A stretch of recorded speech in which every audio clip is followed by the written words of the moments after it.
What's going on, guys? Welcome to video 4 of module 1. In this one, we're going to talk about how do I know how to price my item, how do I know how many reviews I need, what are the restricted categories on Amazon, and more stuff in that category. So first off, let's talk about pricing. So how do we know what to price our item? Do we want to price lower than the competition? Do we want to match them? Do we want to go above? So some things I will look at when considering pricing is how similar is the product to mine? Is it pretty much the exact same? How good is their listing? How high quality pictures do they have? Because if they have low quality photos and not a very good listing, we can charge more than them and we'll most likely get more sales than them. Pricing on Amazon is kind of weird. A lot of times when I raise my price, I'll get more sales. For example, my first product started at $19.99, raised my price to $22.99, got more sales. Raised it again to $24.99, got more sales for about 7 days straight. Raised it again, sales dropped a little. So I'm like, okay, that's kind of where the threshold is. So then I left my product at $24.99, which is what it's at now. But let me show you how I will look at different products to try and figure out pricing. So first off, we never look for anything, for product research, for pricing, for anything, at sponsored, because they are paying to be there. So they're not really our direct competition since we think we're going to get on the first page with a product. So what we will look at is just what our competition is. So let's say we plan to start a 24-piece lock picking set with a lock and a case. So I'd say, okay, $32.99, $25, that's more. It doesn't come with the lock, so I'm not going to count that one. That one's just the lock. Now this one, $15, but they're priced at $23, and so on. So that's kind of where our competition goes to right here, $32. This guy doesn't have Prime, and neither does this. So we definitely can beat these guys. Now this product right here is not the same thing. It's just these, and it's way cheaper. So obviously I'm not going to take that into account at all. So I'll say, okay, our main competitors are 33, 25, another 33, but they have more, and then 32. So if I wanted to start out, if it was me, I would price this one at $29.99, see how it sells, try raising it. If I start losing sales that way, I'll probably drop it again. And then I might even try dropping it down to $24.99 just to match this guy to see what my sales do. Now, if I'm getting 20 sales a day, but my profit here is, let's say, $8, and my profit at the other one is, we'll just say 5 more, so 13. So I need to almost get double the sales at this price than I do with the other one for it to be worth it. So it's whatever makes us the most per day. So I'd probably come in $29.99, feeling pretty confident. This guy has a very good listing. He has an ebook with his, which we won't offer. So let's go inside and see how I rank people's listings. So first thing I'll look at is pictures. Okay, I lied. His listing's not good. He has one picture. It shows everything, but that's not good. You want 5 or 6 pictures. You want images of the product being used, maybe a person using it, different angles of the product. So let's see what else. How is his title? His title's pretty bad, to be honest. Premium being his first word. You want your main keyword to be as early in the title as you can, because that's how you rank for it best. So, I mean, it doesn't really describe anything. It just says very basic what it is. So, we can beat him on pictures, yes. We can beat him on the title, definitely. He's currently out of stock, so that's good. He's probably going to drop in the rankings. Now, let's see what else. He doesn't have any bullet points on his listing. They normally show right here. And he doesn't even have, this is his product description. So that's awful. Doesn't tell me anything. So all in all, this is a really bad listing. I give this like a 2 out of 10. This is a nice picture that he edited in Photoshop, even though it's kind of blurry. But pretty bad listing. The only thing is he's selling the ebook, so it might be a little difficult, but his listing's bad. So let's look at another one of our competitions. Again, he only has 5 reviews and doesn't have good reviews. So I think we could beat that listing for sure, especially if we're priced cheaper. Now this guy has a good listing. Good products, pictures. He has good pictures. shows it in use, shows people using it. This is exactly what I want to see. High quality. Can zoom in on all the pictures. He does not use Prime shipping though. So we can beat him out in that. We charge $24.99 with Prime shipping. People are going to get it quicker and buy ours instead of his. So that's a plus. Again, his title is okay. I wouldn't say it's bad. I'd give it like a 5 or 6 out of 10. I'd want more information. It's just very basic again. Doesn't utilize his keywords well, like 24 piece. It's okay. I'd put that after, like lock tool set or something like that. Now, his bullet points aren't bad. This is kind of how I like to set mine up. All caps right here. Basic overview of the benefit. Okay, superior design, extra duty strength, easy to learn, great value, 100% money back guarantee, which, I mean, you can put this if you're selling on Amazon because Amazon does that anyway. So I'll put that in all my listings.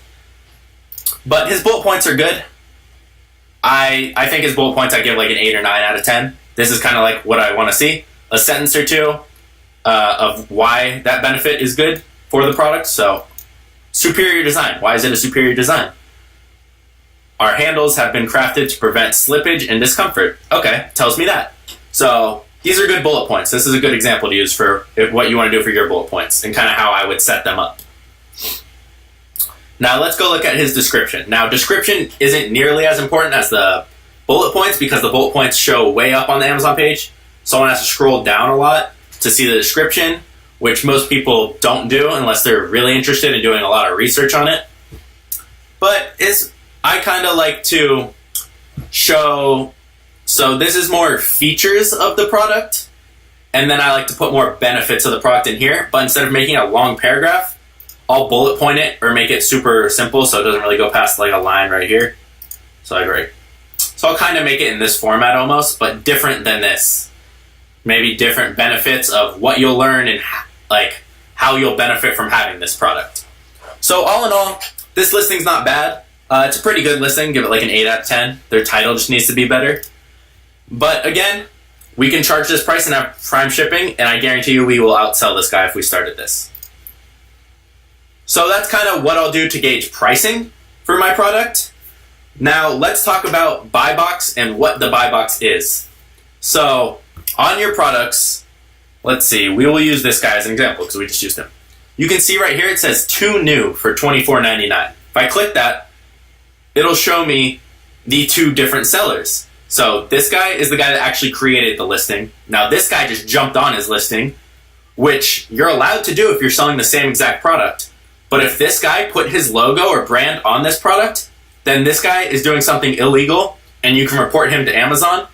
And this is what we would consider a hijacker, which means they're taking some of your sales. Now, in module 3 or 4, module 3, I'll show you how to get rid of hijackers and show you my email template for a cease and desist letter to send to them, which will normally scare them off. But then if you do have persistent problems with them, you can contact Amazon. So what is buy box, as I was saying before? Buy box just means if I click add to cart right here, if I have the buy box and click add to cart right there, it'll add my product to their cart and not someone else's. Now, how do I know if I have buy box? It's all about price. So whoever has the lowest price with Prime shipping. So for these, they both don't have Prime shipping, so that doesn't come into effect. So these two, because their price is the same, they share the buy box. So that means every other person that clicks this will add their product. So let's say, this guy's Nature for Skin. So right now he doesn't have the buy box. So if I click add to cart, it'll add Q5 products. Now the next person that comes and buy this guy will have the buy box because they share it because they're the exact same price. Now if this guy comes in and changes his price to $24.98, he will have the buy box 100% of the time. So anytime anyone clicks add to cart on the main page right here, it'll add his products 100% of the time because he has the lowest price. Now, how does it work if someone has Prime shipping and the other has free shipping? So, in Amazon's eyes, obviously, Prime is better because it's quicker and free. And they also get paid for it, so. But, if I have a product that is Prime shipping, and this guy has one that is just free shipping and doesn't use Prime, I can make my listing up to 15% higher than his price and still keep the buy box. So again, my price can be 15% higher. So let's say I'm charging $250 more, so it's 10% higher. So I'm charging $27.50 with Prime shipping. If I did that, I would get the buy box here. So anyone clicks add to cart, 100% of the time, it'll add my product. Unless this guy changes his price to lower. So a lot of people get confused on this. So all buy box means is if someone clicks add to cart, it'll add my product to the cart if I have buy box. If I don't have buy box, it'll add someone else's. And you can tell when it says new to, there's two sellers. If you are private labeling your products and putting your logo on it, you should have buy box 100% of the time. No one else should be on your listing. If they are, that means they're either selling something with your logo on it, which is very illegal, especially if you have an LLC, or they're selling a product that's generic, kind of like this, no logo on it anywhere. And that is different from what your listing is. If you show your brand is on this, let's say we put our brand on the little lock right here. If we did, then they're selling a product that doesn't match the description. And what you would do is buy that product, get one of yours also, put them next to each other, take pictures, send them to Amazon, show Amazon it's different, and they will remove that seller from your listing. Now, lastly for this video, we're going to talk about restricted categories. We kind of went over it in the Jungle Scout video, but I'm going to dive more into it. So, what are restricted categories? So, if we go to Amazon and we just search Amazon gated or restricted categories, it'll pull up a list of all of the ones that are. Now let's see, gated categories right here. Okay, sorry, wrong one, guys. But let's see. Here we go.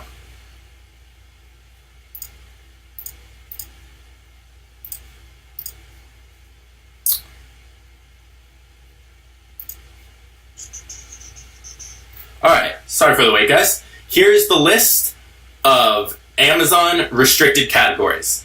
Now, some of these are auto approval, which just means 99% of the time you apply, they'll ask you, how many units do you think you're going to sell a year? What's that revenue going to be? Are you selling products as new? I usually just answer yes and put some random answer in of some decent number. Be like, oh, I think I'm going to sell 1,000 to 5,000 a year and X amount of revenue. And yes, I'm selling these as new and they have barcodes. You say that for the automatic approval ones, they will 99% of the time approve you instantly. Now, those categories are pretty much everything except for DVDs, which doesn't matter for private labeling. We're not going to start a DVD. Collectibles. Sexual wellness is a difficult one. You have to show invoices and other stuff, and I wouldn't recommend it for beginners. It's very, very complicated. Next one, services, not auto approval. Health and personal care is not auto approval, so it's a difficult one to get into.